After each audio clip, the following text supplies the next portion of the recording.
Welcome to the CodeCast podcast. Real-world insights for your daily medical coding and billing processes. And now, here's your host, Terry Fletcher. Hello, everyone, and welcome to the CodeCast podcast today. My name is Terry Fletcher. So today I'm actually going to talk about coding because I'm seeing some things in the commercial payer realm where they are kind of manipulating their policies to go against even what Medicare says when it comes to bilateral procedures. And I know we just got finished talking about what Cigna, for example, is doing with automatic downcoding for E&M. I'm not really happy seeing what some of the other payers are starting to do when it comes to bilateral. We've got Anthem, we've got some Blue Cross Blue Shield of Ohio, and just some other providers that are trying to manipulate situations when it comes to the bilateral. And I'm not liking this at all. And so I wanted to give you a little bit of background to understand what Medicare says and then what these other payers have recently put out in their newsletters, and then how you can go and fight it, but you'd have to fight it on the policy level. So talking to your provider relations, make sure you're not signing off on anything, and that your voice is heard in this, in this climate. But first, I want to thank our sponsor. Look at getting coding expert advice in 2026 and billing updates impacting orthopedic at the 2025 Advanced Specialty Virtual Coding Summit for Orthopedics, happening November 11th through the 13th. CodeCast listeners save 10% with code VIRTUALS2025 at checkout at decisionhealth.com/virtual. So we appreciate Decision Health for their sponsorship. So let's take a look first at what Medicare is saying about what they do when it comes to Modifier 50. And you can find this on any website that talks about, just Google CMS 50 modifier policy, and you'll actually get all of the Medicare administrative contractors, or different ones, that have policies. And I'm going to pull up one that I thought was the easiest to understand, and it's from Novitas Solutions, which Novitas is Texas, Mississippi, DC, Delaware, Maryland, New Jersey, Pennsylvania. So they're across the country. But the Modifier 50 is defined as a bilateral procedure, meaning performed on both sides of the body. Services will be rejected as unprocessable when the code procedure, or the procedure code reported, is inconsistent with the modifier used. So you have to make sure that it even qualifies for bilateral. And then it says appropriate use. Claims for bilateral surgical procedures should be billed on a single claim detail line with the appropriate procedure code and the Modifier 50 and 1 unit of service. If more than one bilateral procedure was performed, the number of units should be adjusted to reflect the number of bilateral procedures that are performed. But remember, typically you're going to have just one on either side of the body. Sometimes you might have two, depending on if it's in a different area at the same setting. But here's an example. Let's say that your provider did a mastectomy simple complete, 19303, and it was performed on bilateral breasts. That would be 19303 with a 50 modifier with 1 unit.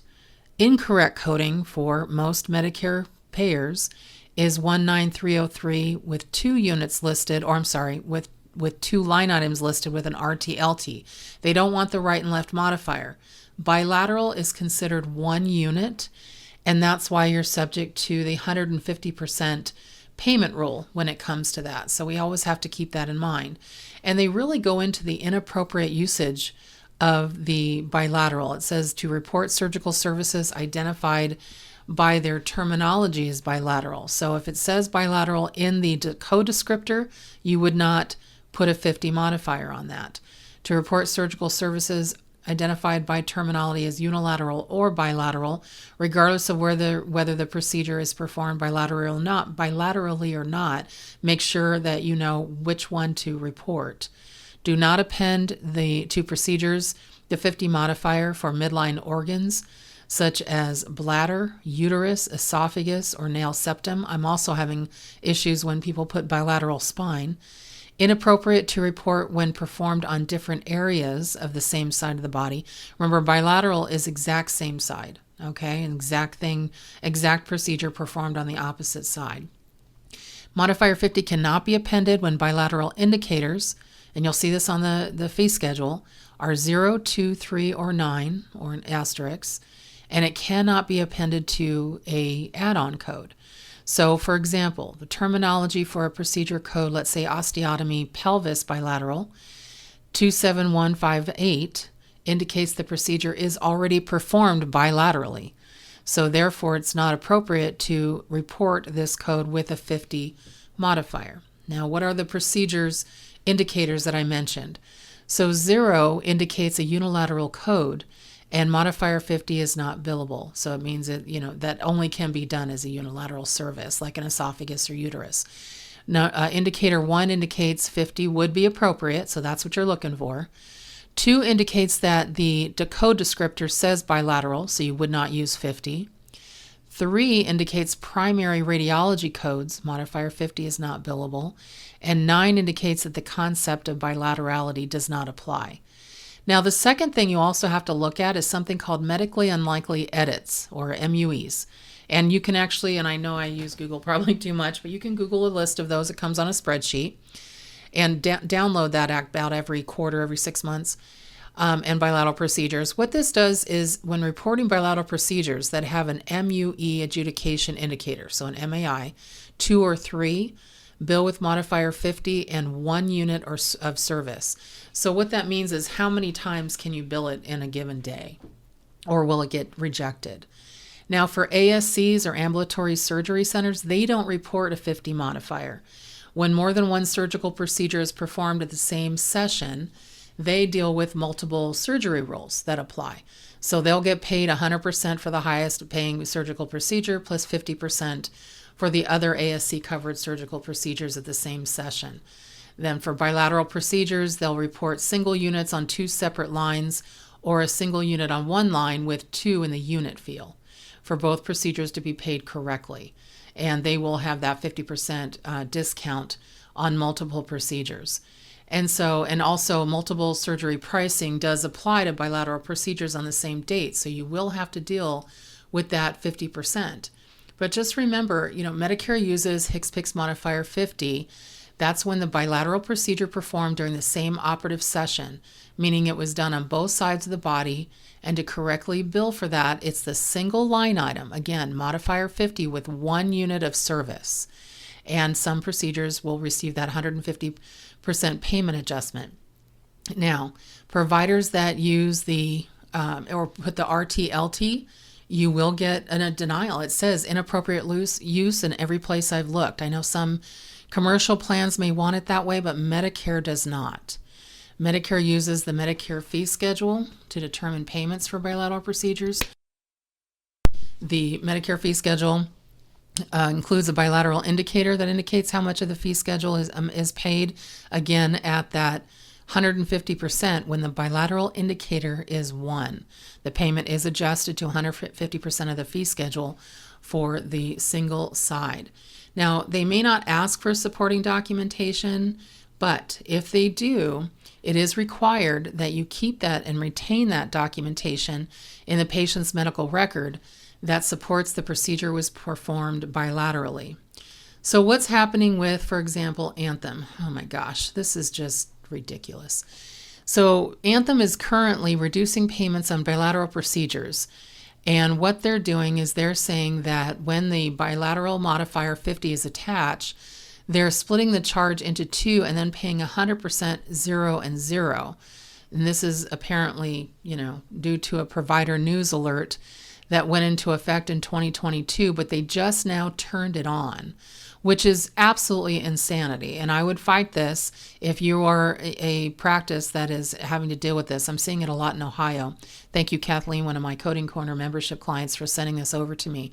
And you need to send them the information that comes from Medicare and say, where are you getting your rules from? Because the federal government disagrees with you, and you need to push this.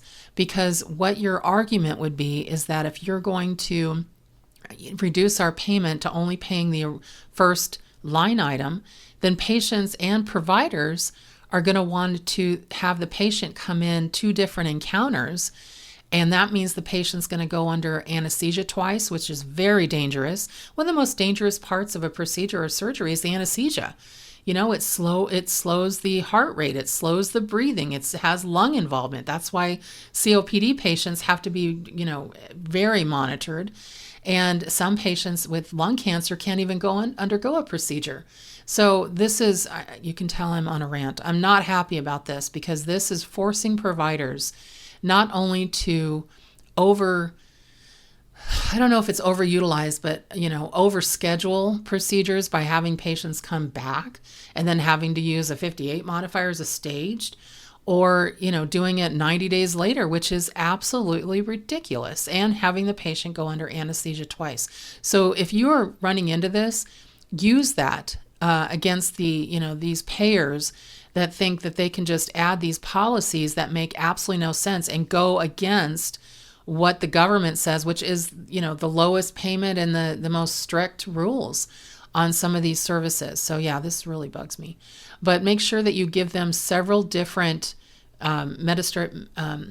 Medicare carriers, the MAC carrier positions, because Novitas has a good one, but make sure that you find others just so that you're not just saying this one payer says this, so we should do this, because this is wrong. This is absolutely wrong, and I'm actually really tired of it. So if you are also one of my Coding Corner membership clients, and again, go to my website at terryfletcher.net, go to services, and the first drop down is our membership. We can help you form a letter if you're dealing with this to appeal this monstrosity. It really, really, really bothers me because this is wrong, and they should not have that as part of their policy. And remember when Cigna and Aetna and I think United Healthcare got on the bandwagon a couple of years ago, trying to say that if you ever put in a 25 modifier, they weren't going to pay for an office visit with a procedure? Well, we fought that. We fought it hard with other societies, and we won, and they put that on hold. So we can fight this too. So make sure that you are on board with that and that you are using every tool in your arsenal to push back on such a ridiculous, absolutely ridiculous policy. Okay, so I'll lighten it up a little bit with some personal stuff. Hopefully you're excited for football as I am. We start in a couple of weeks. I've already scheduled my fantasy football drafts. I've got 3 of them. And so I'm excited for that, and also excited for some cooler weather. I know we were whining way back in March about how we couldn't wait for the sun. Well, you know what? We've had 5 days over 100. I'm over it. So I'm definitely ready for some fall weather, and just, not worried about going outside and burning everything up. Also, shout out to my good friend, Christine Hall. She got a little sunburnt recently, and I hope she's feeling better, because it definitely can be painful if you overdo it. All right, everyone. I hope you have a good rest of your week. Make it a great day, and thank you for listening to the CodeCast podcast. For more information on medical coding, billing, auditing, and compliance, including how to hire Terry, follow Terry on Twitter at TerryCoder1, or visit her website at www.terryfletcher.net. Podcast producer Joe Kuzma. Music producer Dassassin Music.